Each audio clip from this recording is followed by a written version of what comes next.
Per entrare nella dimensione psicologica e culturale dell'ovile, avevamo bisogno di una chiave giusta e adeguata, quella di Michelangelo Pira, figlio di un pastore.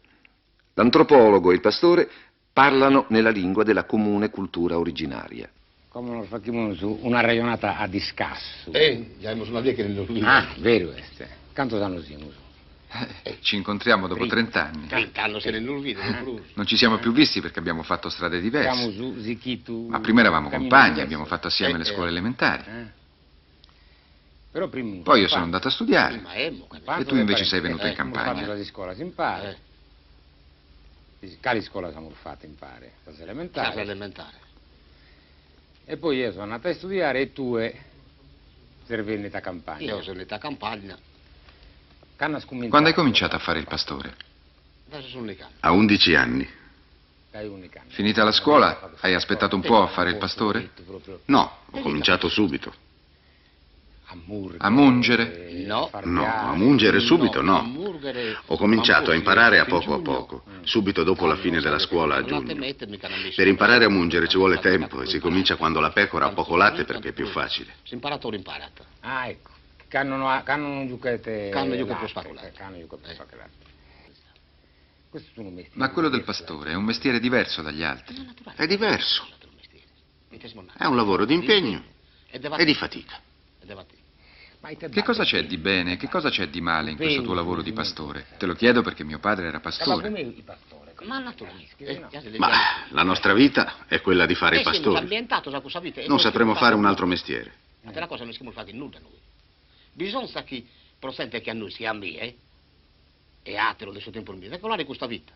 Solo minore, che si può che non me ne chiede bisogni minore. Perché adesso i ragazzi non vogliono fare i pastori? Forse perché c'è un solo modo di fare il pastore? Il tuo modo? Io non ne conosco altri. So fare il pastore come mi hanno insegnato. Non è un mestiere facile. No, non è facile. Oggi i vecchi muoiono senza riuscire a insegnare come si fa il pastore. E così ci sono i pastori moderni, che non vanno dietro al gregge, mentre la pecora ha bisogno di essere seguita. Non esiste un modo nuovo, moderno, di fare il pastore. A te sarebbe piaciuto studiare?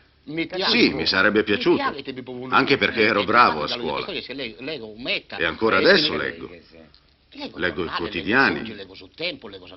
quotidiani, leggo i settimanali, leggo tutto ciò che mi capita, leggo romanzi. E quali romanzi hai letto? Quale romanzo lì? Ne ho letti tanti, quelli di Grazia Deledda. Sto aspettando di leggere il tuo libro che mi ha promesso Peppino Paolo. Ma il mio non è un romanzo. Ma va bene. Va bene, ma io lo voglio leggere lo stesso perché mi interessa conoscere quello che hai scritto. Però io ricordo che una volta negli ovili si leggevano libri famosi. La Divina Commedia, l'Orlando Furioso, la Gerusalemme liberata, la Gerusalemme vittoriosa. La Gerusalemme vittoriosa. È vero, adesso negli ovili girano cose differenti, giornaletti o libretti rossi, quelli di Mao Zedong. I tempi sono cambiati, c'è la televisione. Quando rientro a casa accendo il televisore e seguo i programmi fino alle 10 di sera. E voglio che si faccia silenzio perché io voglio ascoltare. In un luogo desolato, aspro, dove non cresce quasi niente. Immagina un luogo colpito dalla bomba atomica. Chi sopravviverebbe, il pastore o lo scienziato? La bomba nucleare, i sopravvissuti lì.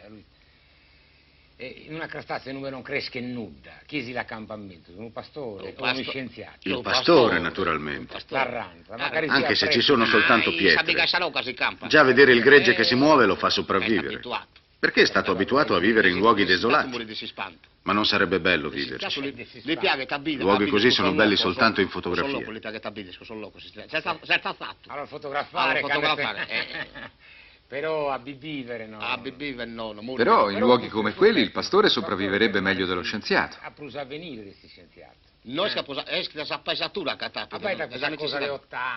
Ecco, sono arrivate cose nuove qui da noi, fabbriche come quella di Ottana, e sono finite male. E invece il pastore c'è ancora. Sì, ma al pastore piacerebbe anche vivere nei luoghi dove ci sono altre cose oltre la pastorizia.